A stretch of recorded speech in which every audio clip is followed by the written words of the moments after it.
Hello everybody and welcome to my YouTube channel, Ruben Jr.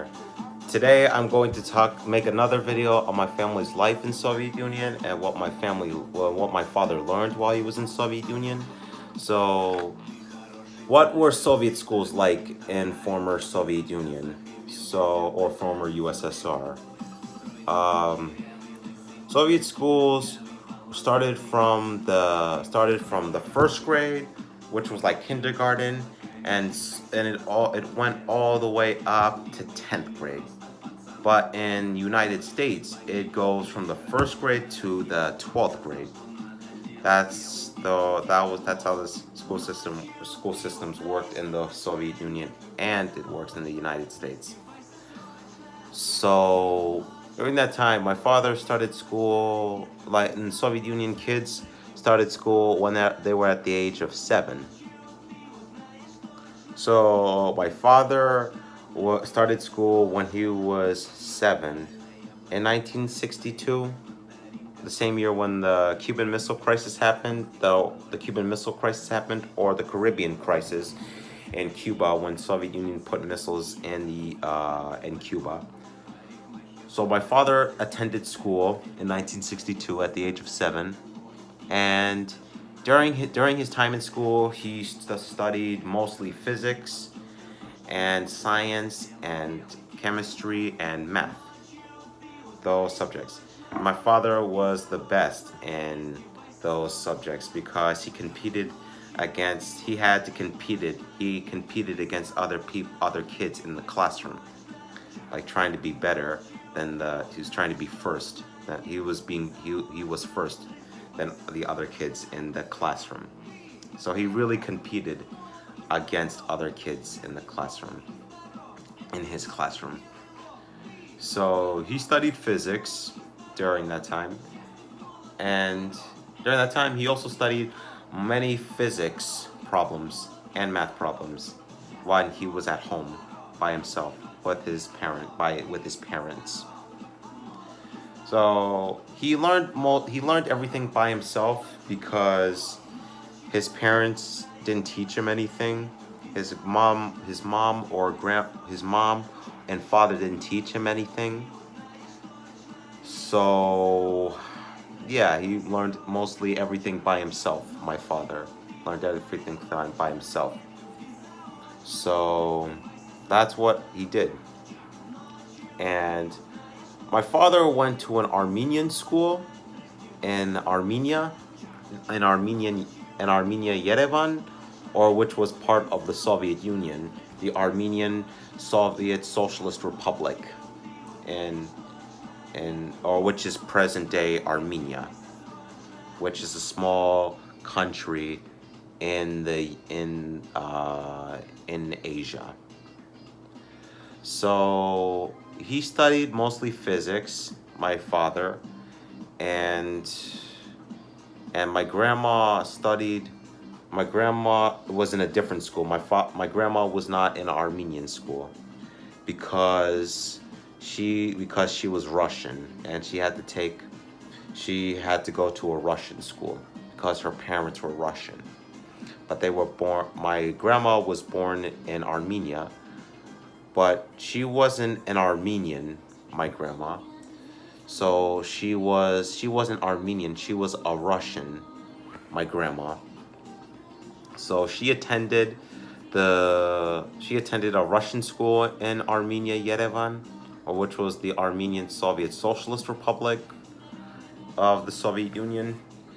So she attended school, and schools in Soviet Union mostly taught in Armenia, or Armenian Soviet Socialist Republic, taught the history of the Communist Party, history of Soviet Union, and they taught physics, math, chemistry, English, Russian, and Armenian.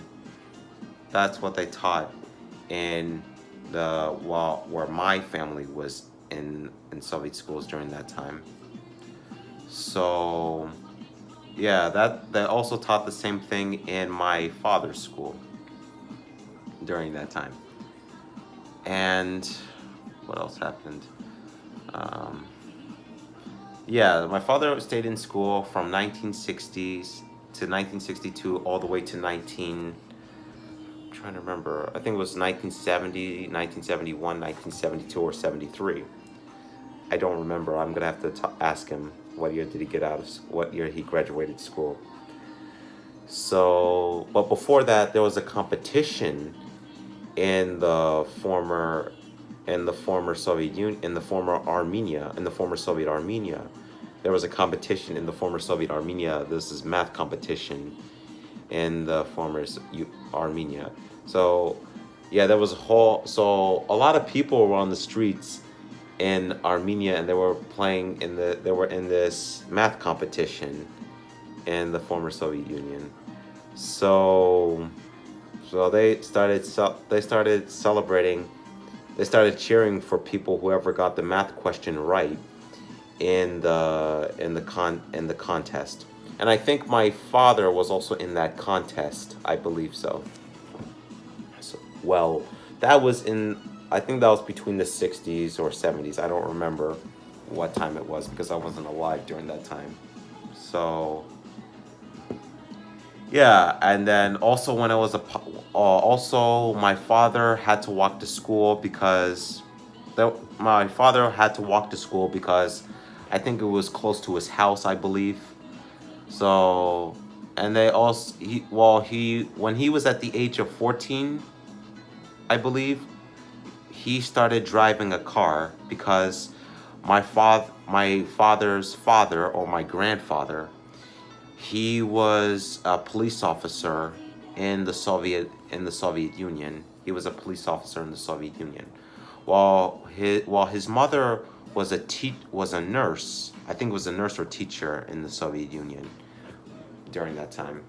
And he started driving when he was at the age of 14 because my father's father gave him keys to the car, and he gave it to my father, and then he started driving it during that time.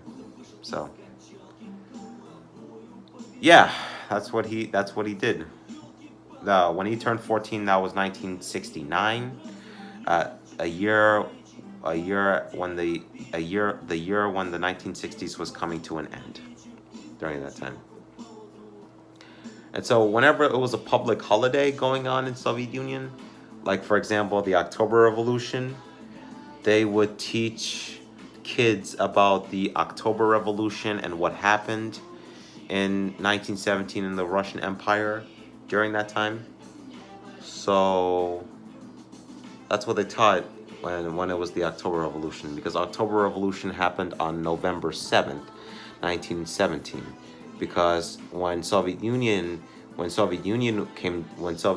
established, because it was a communist country, they changed the date from October 25th to November 7th, to when the actual revolution happened in Soviet Union. So there was this one poem in Soviet Union that the one of the guys would say while giving the speech to mark the anniversary of the October Revolution. He would say, "The great and wise and gentle Lenin is watching over you to see if you have a good life to make sure you have a good life in that country." So, and the second holiday in Soviet Union was the May Day, which was a socialist holiday in the Soviet Union and in Russia today, and in other countries. So that holiday originated from Chicago, United States, in the 1800s, and that went all the way to Russia, or the Soviet Union, which was the Soviet Union during that time, which was called Советский Союз, or Unia Soyuz. I forget how to pronounce it. So I'm trying to remember how you pronounce it in Russian. Союз Советский Социалистический Республик. in Russian. That's how you say the Union of the Soviet Socialist Republics in Russian. And I also would teach about the not the October Revolution, sorry, the Great Patriotic War against Nazi Germany and Soviet Union, which lasted for 4 years, from 1941 to 1945. During that time, so during that time, they would also celebrate the Victory Day over fascist Germany during that time.